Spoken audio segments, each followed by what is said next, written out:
Bem-vindos! Esta videoaula faz parte do projeto final da disciplina Práticas de Ensino de Rede do curso de Graduação em Licenciatura da Computação UFRPE. Terá o tema Como funciona a internet. Aluno responsável, Álvaro Nunes. Esta videoaula está dividida em duas partes. Primeira parte com slides, que teremos o aporte teórico, toda a parte conceitual, de protocolo, empacotamento, comunicação se dará nessa parte. E depois uma parte para fixar o conteúdo, um fotograma narrativo. Apesar da internet fazer parte da nossa vida, do nosso cotidiano, para entendermos a internet, como funciona a transmissão dos dados, do primeiro clique até a aplicação final, precisamos entender como funcionam as camadas de comunicação, camadas ou partes. Esse modelo de camadas ou partes ela é um modelo representativo do OSI, Organization System Interconnect. Essa primeira camada, a primeira parte, é a camada física, a camada de hardware, que é a parte do cabeamento, a parte das características da placa de rede, características de transmissão, tais como características ópticas para rede com fibra óptica, características elétricas ou eletromagnéticas, no caso da transmissão sem fio, wireless. A segunda camada, ou camada de enlace, também conhecida como camada de link. Essa camada faz a detecção e correção de erros da camada anterior. A terceira camada é a camada de rede, ela que faz o endereçamento dos dados, faz o roteamento dos dados, é a camada de rede.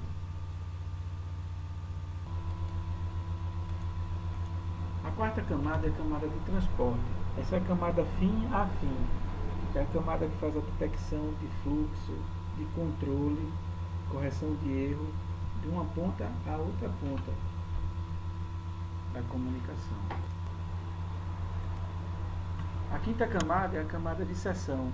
Esta camada controla dois processos distintos em máquinas diferentes, quando diz que um processo pode continuar, reiniciar ou parar nessas duas máquinas.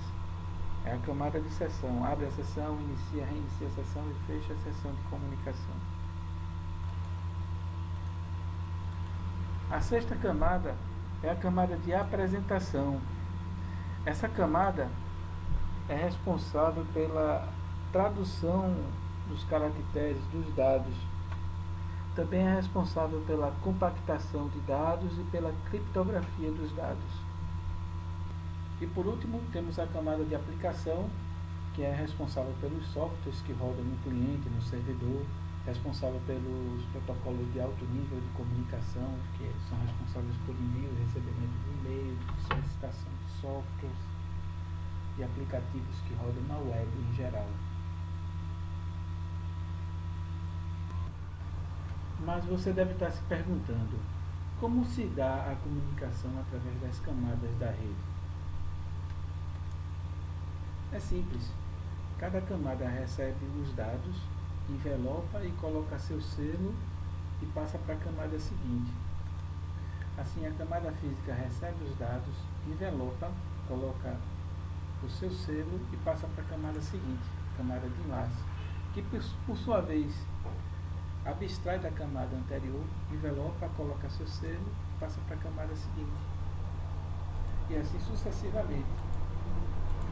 Quando os dados chegam no destino, então vai receber, a camada de aplicação recebe, tira o selo, desenvelopa e o conteúdo passa para a camada seguinte, faz o mecanismo contrário.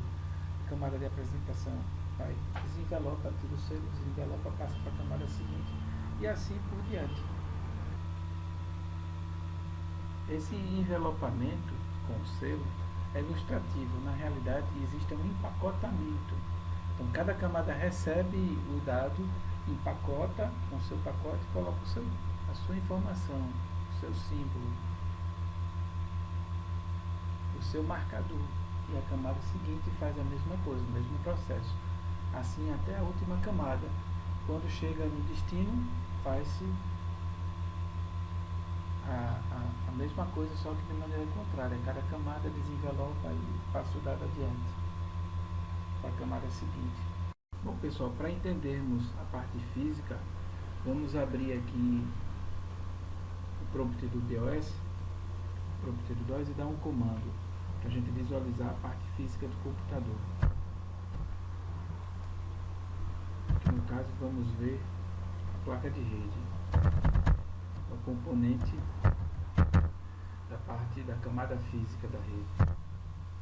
Temos aqui um comando simples, o ip config/all, e vamos ver aqui o nome da nossa placa de rede. No caso, eu estou conectado nesta placa aqui, uma Realtek 8188CE Wireless LAN.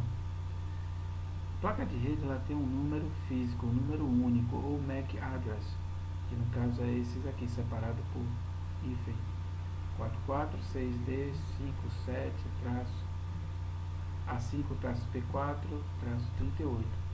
O MAC address é o endereço do hardware, o endereço da placa física.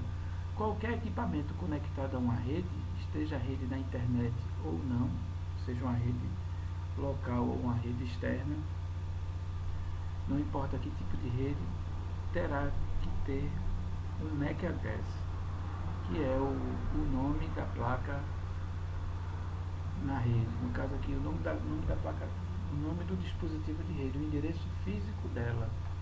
Cada interface de rede possui um número único, um número mundial, um número único, que é dado pelo fabricante. Se você quiser conectar sua geladeira a uma rede, um portão eletrônico a sua rede, o celular a uma rede, então o dispositivo tem que ter um MAC address. Após estar conectado com a internet, ele vai receber um número de IP. No caso, o IP versão 4 aqui, o meu IP, eu estou conectado a uma rede local, a um roteador, então eu tenho esse IP aqui, esse é o IP da minha máquina, que representa esse MAC address. Quando conectado à internet, vai receber, quando conectado a uma rede IP, ou uma rede de internet mesmo, ele vai receber esse número de protocolo IP aqui. No caso, ele vai ter, se eu sair da rede, esse número deixa de existir. Eu não recebo. Vamos fazer um teste. Eu vou desligar o meu computador da rede, vou desligar minha placa wireless e vamos dar o comando novamente.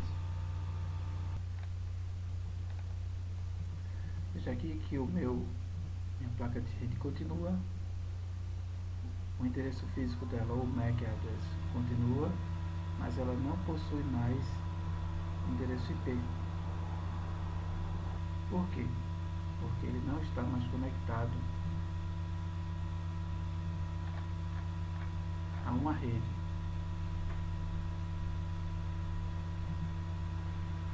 Então a parte física, a camada física existe, mas não vai existir transmissão. Então automaticamente não vai ter mais IP. Quando conectamos nosso computador à internet, normalmente através de um modem, um equipamento que faz a modulação de voz ou dados para binário, esse modem se conecta a uma central telefônica e essa central telefônica nos conecta ao nosso provedor. Nosso provedor de acesso nos conecta a uma estação central. E essa estação central nos conecta a um backbone, a uma malha de redes, e vai até o outro lado, que também é uma central, já é em outro país, onde está o servidor, o destinatário da mensagem, que também vai ter uma estrutura similar, onde vai ter a estação, o provedor, uma central telefônica, um modem e um servidor.